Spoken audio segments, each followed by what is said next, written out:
వయసుతో పాటు ప్రోస్టేట్ గ్రంథి ఎందుకు పెరుగుతుంది? మన ఏజ్తో పాటు ప్రోస్టేటిక్ ఆర్టరీ కూడా ఏదైతే రిస్క్ ఫ్యాక్టర్స్ ఉంటాయో ఏజ్ రిలేటెడ్ కానీ లేకపోతే క్రానిక్ ఇరిటేషన్ కానీ ఎన్నిటి వల్ల కూడా ఈ ప్రోస్టేట్ గ్రంథి అనేది పెరగడం జరుగుతుందండి. సో ఇప్పుడు చాలా కామన్గా చూస్తున్నాము ఈ రోజుల్లో ప్రోస్టేటిక్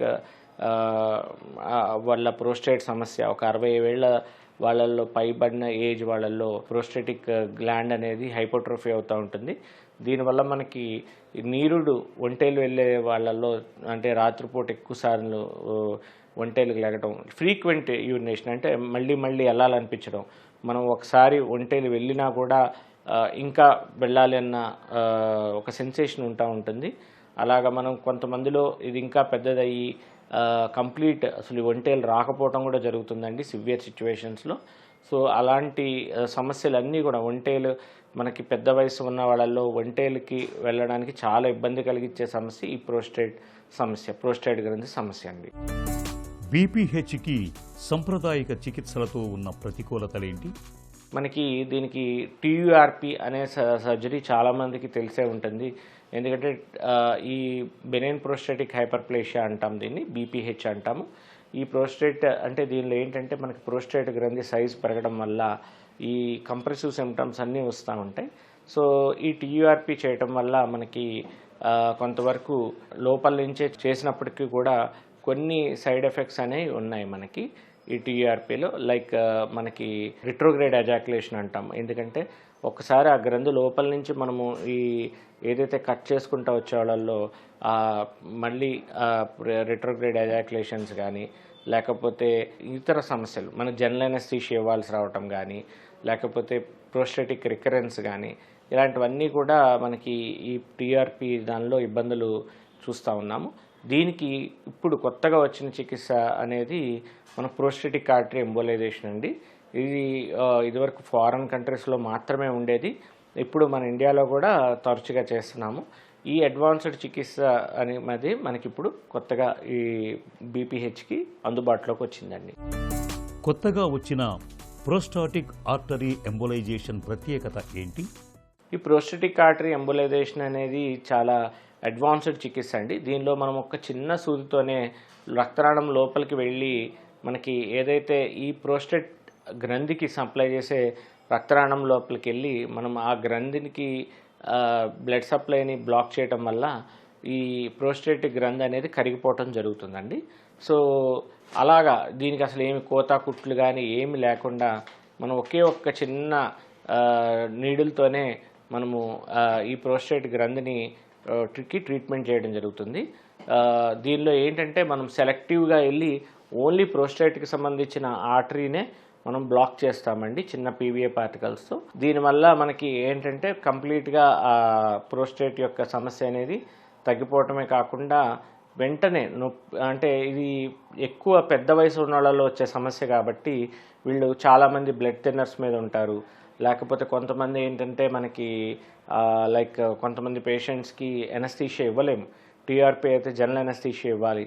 ఇలాంటివన్నీ లేకుండా మనం ఒక చిన్న మైనర్ ఒకే ఒక్క సూత్తో చేసే ప్రొసీజర్ కాబట్టి ఇలాగ ఏజ్డ్ పర్సన్స్లో మనకి కార్డియాక్ రిస్క్ ఫ్యాక్టర్స్ ఉన్న వాళ్ళలో ఎర్లీ రికవరీ త్వరగా కోలుకోవాలనుకునే వాళ్ళల్లో వాళ్ళ మీద అంటే సర్జికల్ రిస్క్ అనేది లేకుండా చేయించుకోవాలనుకునే వాళ్ళలో ఇది వండర్ఫుల్ ట్రీట్మెంట్ అని అనుకోవచ్చు మనము. సో ఈ వండర్ఫుల్ ట్రీట్మెంట్ మనం చక్కటి ఒకే ఒక చిన్న సూత్తో ట్రీట్మెంట్ అయిపోతుంది. రికవరీ కూడా వెరీ ఫాస్ట్గా ఉంటుందండి. నొప్పి కూడా అస్సలు ఉండదు. ప్రోస్టేట్ పెరిగిన అందరికీ ప్రోస్టాటిక్ ఆర్టరీ ఎంబోలైజేషన్ చేస్తారా? అందరికీ చేసుకోవచ్చండి ప్రోస్టేటిక్ ఆర్టరీ ఎంబోలైజేషన్. కానీ అంటే కొంతవరకు మనం ఫస్ట్ ఇనీషియల్ స్టేజెస్లో మందులతోనే చూస్తాము ట్రీట్మెంట్. వాళ్ళల్లో కూడా మనకి ఒక యూరాలజీ డాక్టర్ గారు ఒక పర్యవేక్షణలో ఫస్ట్ అయితే ట్రీట్మెంట్ అందించడం జరుగుతుంది. లేదు severe to moderate to severe prostate అంటే సమస్య ఉన్నాయంటే ఎవరిలో అయితే తీవ్రమైన సమస్య ఉందో ఎక్కువ సైజు ఉన్న ప్రోస్టేట్ గ్రంథి వల్ల ఇబ్బందులు వస్తున్నాయో వీళ్ళల్లో మనం ఈ అత్యాధునికమైన చికిత్సా ప్రక్రియ అనేది చేయడం జరుగుతుంది. సో దీనికి ఏమీ లేకుండా ఒక చిన్న సూత్తోనే చేయడం జరుగుతుంది కాబట్టి పెద్ద వయసు వాళ్ళల్లో కూడా చాలా సునాయాసంగా చేసుకోవచ్చు అని మనం చెప్పుకోవచ్చు. ప్రోస్టాటిక్ ఆర్టరీ ఎంబోలైజేషన్ సురక్షితమేనా? ఇది చాలా సురక్షితమైన ప్రొసీజర్ అండి. దీనిలో మనం వెళ్ళి సెలెక్టివ్గా ఒక ప్రోస్టేట్ గ్రంథిని మనం ఎంబోలైజ్ చేస్తాం కాబట్టి మనకి వేరే సైడ్ ఎఫెక్ట్స్ అనేవి చాలా తక్కువ ఉంటాయి. ఇది చాలా సురక్షితం అని చెప్పుకోవచ్చు. దీనివల్ల మంచి రిజల్ట్స్ వస్తున్నాయి. ఇలాంటి సమస్యలు ఉన్నవాళ్ళు చక్కగా ట్రీట్మెంట్ చేసుకోవచ్చు. చాలామంది హ్యాపీ పేషెంట్స్ కూడా ఉన్నారండి. ప్రోస్టాటిక్ ఆర్టరీ ఎంబోలైజేషన్ చికిత్స తర్వాత ఎలాంటి జాగ్రత్తలు తీసుకోవాలి?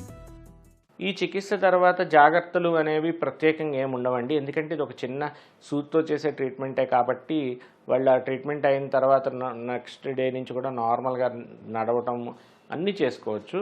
దీనికి ప్రత్యేకమైన జాగ్రత్తలు అంటూ ఏముండవు. వాళ్ళు అయిపోయిన తర్వాత కూడా మనకి ఒక ఫాలోఅప్ అనేది ఉండడం కూడా మంచిదండి. దానివల్ల స్లోగా ఏదైతే ఈ ప్రోస్టేట్ గ్రంథి ఉందో అది స్లోగా తగ్గిపోవడం జరుగుతుందండి. బీపీహెచ్ సమస్య చికిత్సలపై ఎలాంటి అవగాహన అవసరం?